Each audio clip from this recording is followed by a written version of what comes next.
The sun was beating down mercilessly across the wide, golden fields of Texas, where the wind carried with it the faint smell of hay and dust, and the distant call of a lone hawk echoed in the sky.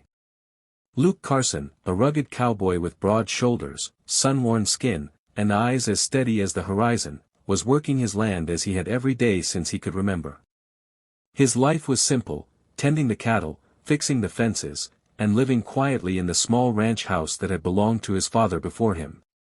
He had long accepted the rhythm of solitude, convincing himself that he needed nothing more than the land under his boots and the horses in his stables. But fate, as it often does, had other plans. That day, as the heat shimmered off the fields, he saw something unusual, a figure stumbling at the far edge of his property, a woman moving unevenly through the tall grass, clutching her bag as though each step might be her last. Luke squinted, unsure if the heat waves were tricking his eyes. But as the figure grew closer, he saw her legs trembling, her hair plastered to her face, her clothes dusty and torn as though she had been walking for miles. He didn't think, he dropped the rope he was holding and ran across the field. When he reached her, she collapsed to her knees, gasping for breath. "Water," she whispered, her voice broken like dry earth. Luke knelt, slipped his arm around her, and without hesitation carried her to the shade of a nearby oak. He pulled his flask from his belt and pressed it to her lips, holding her steady as she drank deeply, drops spilling down her chin. Her eyes fluttered open then, revealing a softness, a sorrow that struck him like a blow. "Thank you," she said faintly, her voice trembling. Luke studied her, noticing she wasn't a local. Her accent gave her away immediately, and her clothes, city clothes, not the kind meant for ranches or dusty backroads, told him she was out of place here. "You're a long way from where you should be," Luke said gently, but his tone carried both curiosity and concern. The woman hesitated, her gaze dropping to the dirt, as though she carried a burden heavier than her tired body. I didn't know where else to go," she whispered. Something about the way she said it sent a shiver through him. He didn't press, not yet. Instead, he offered his hand. "Name's Luke Carson. You're safe here. Let's get you back to the house." She hesitated before taking his hand, but when she did, he noticed how delicate hers was in his calloused palm, how fragile yet determined she seemed. "I'm Emma," she finally said. Back at his ranch, Luke prepared food, made sure she had water, and let her sit quietly until her breathing steadied. She looked around the simple kitchen, her eyes pausing on the framed picture of Luke's father, the shelves lined with old books, and the sense of warmth that clung to the place. Something about it seemed to calm her. Over time, bits of her story began to slip out. She was from the city, far from here, and had come to Texas for what she thought would be a fresh start. But the person she trusted most had betrayed her, leaving her stranded, alone, and unsure of where to turn.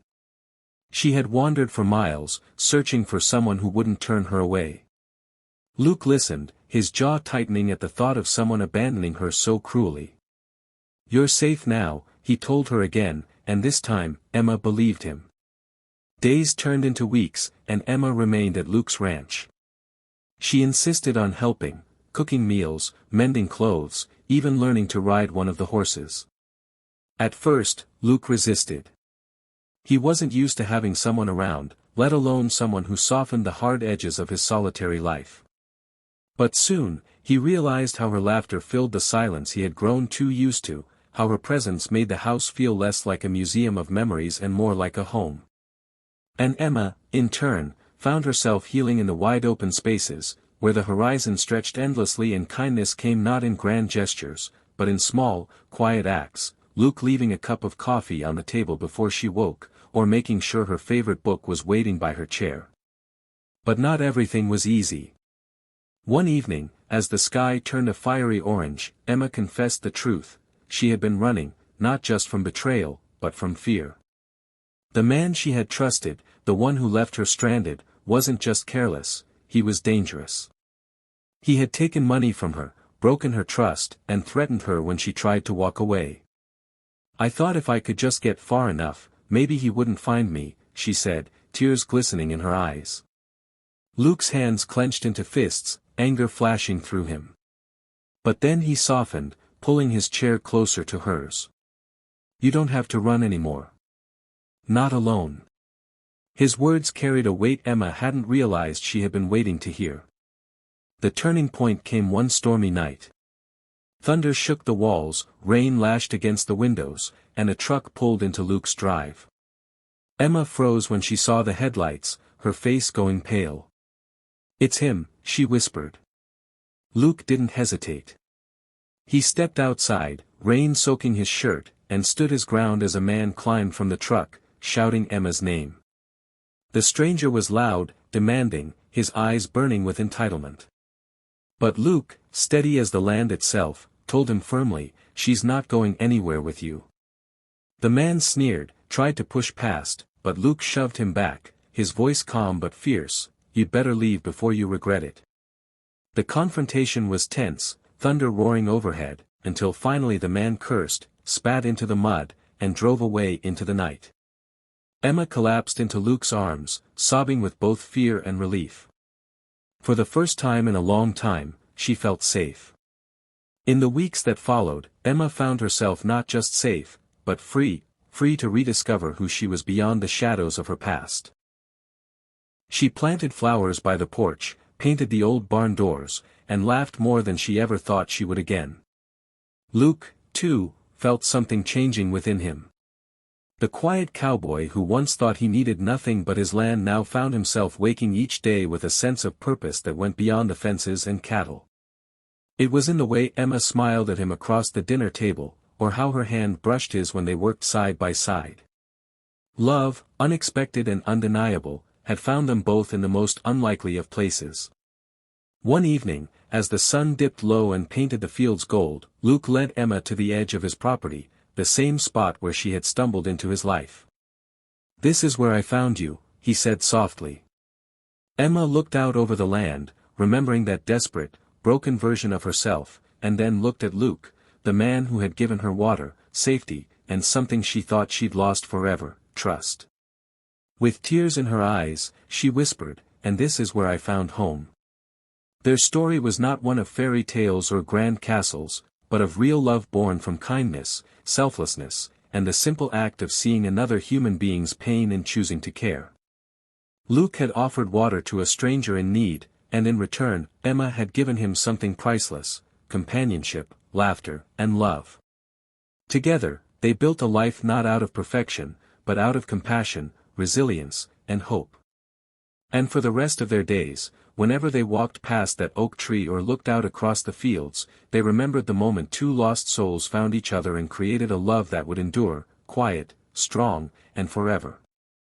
The nights on Luke Carson's ranch were always quiet enough that a man could hear the crickets in the tall grass, the low moo of cattle shifting in their pens, and the sigh of wind slipping across the open plains.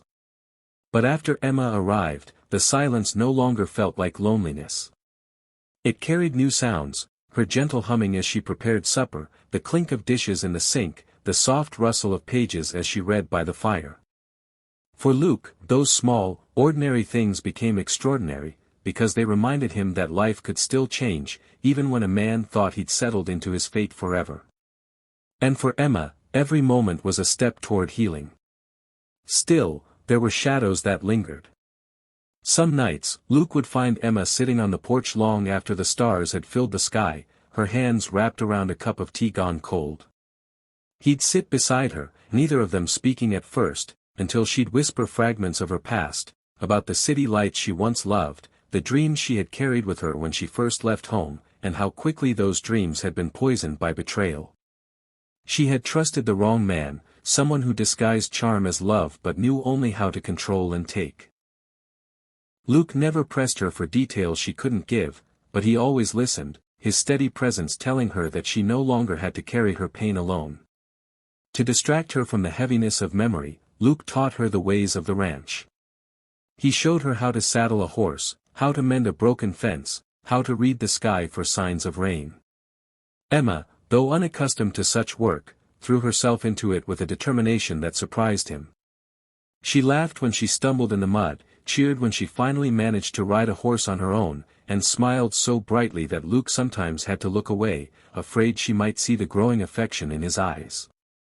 For a man who had lived by rules of strength and independence, Luke found himself learning something new, the quiet strength of companionship. But life has a way of testing the bonds it creates. One afternoon, while Luke and Emma were repairing a section of fencing near the north pasture, they heard the distant roar of an engine. Luke's jaw tightened immediately. Vehicles rarely came this far down the dirt road unless they had a reason. Emma froze, her face paling as the sound grew louder. The memory of that stormy night when her pursuer had appeared still haunted her, and Luke saw fear flicker in her eyes. The truck came into view, slowing as it approached the ranch. But this time, it wasn't the man she feared, it was the county sheriff. He stepped out, tipping his hat, his gaze curious as it moved between Luke and Emma. "Afternoon, Carson," he said. "Heard there's been trouble around these parts. A stranger stirring up noise in town, asking about a woman. Figured I'd come see if you'd heard anything." Luke's grip tightened on the fence post he was holding. He glanced at Emma, who stood rigid, her hands trembling slightly. "She's safe here," Luke said simply, his voice low but firm. The sheriff studied him for a long moment, then nodded slowly. "Safe's what matters. But be careful, Carson. Some men don't quit easy." He tipped his hat again and drove off, leaving behind a heavy silence. Emma turned to Luke, her eyes filled with both gratitude and guilt. "I didn't mean to bring this trouble to you," she whispered. But Luke shook his head. "Trouble finds a man whether he's looking for it or not. What matters is what he chooses to do about it." And in that moment, Emma realized that Luke wasn't standing beside her out of pity, he was standing there because he cared. Weeks passed, and with them came both peace and new challenges. Emma grew stronger, her laughter more frequent, her fear slowly loosening its grip. One warm evening, after a long day of work, Luke invited her to ride out with him to the highest hill on the property.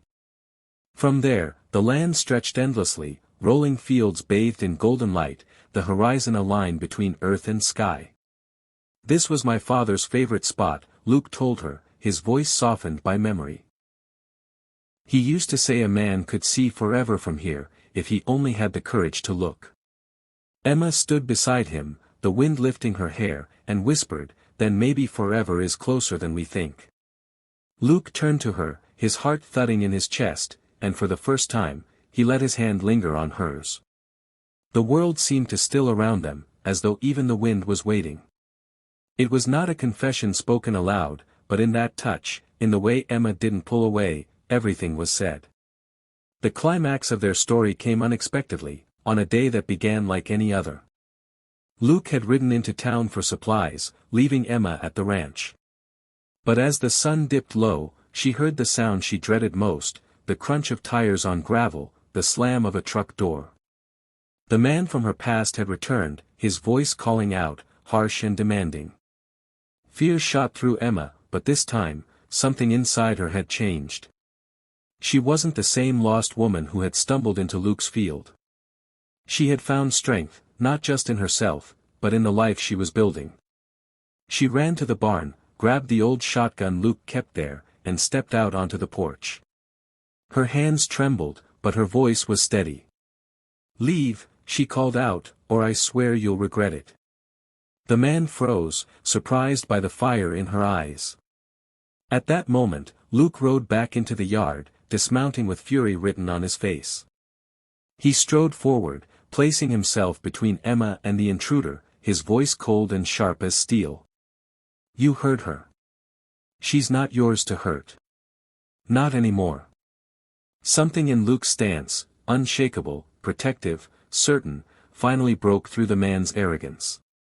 He muttered a curse, turned, and drove off, his tail lights disappearing into the dust. Emma lowered the shotgun, her breath shuddering, and Luke gently took it from her hands. "You were brave," he murmured, pride shining in his eyes. "Braver than you know." Tears slipped down Emma's cheeks, but they were tears of release, of victory. For the first time, she felt free. From then on, life settled into a new rhythm. Emma's past no longer haunted her every step, and Luke no longer lived with the emptiness of solitude. Together, they built something neither had expected, a partnership woven out of kindness, resilience, and love. On summer evenings, they sat on the porch watching fireflies dance across the fields. In winter, they shared warmth by the fire, their laughter echoing through the small ranch house. And every time they passed that oak tree, where Luke had first given her water, they remembered the moment two strangers became something more. Years later, neighbors would tell the story of Luke Carson and the woman who had stumbled into his field. They would speak of how a simple act of compassion had changed two lives forever, how a cowboy's steady kindness and a woman's quiet strength had written a love story more powerful than any storm. And when asked what it was that bound them so deeply, Luke would smile, tip his hat, and say, "Sometimes, love begins with nothing more than a drink of water and the courage to stay."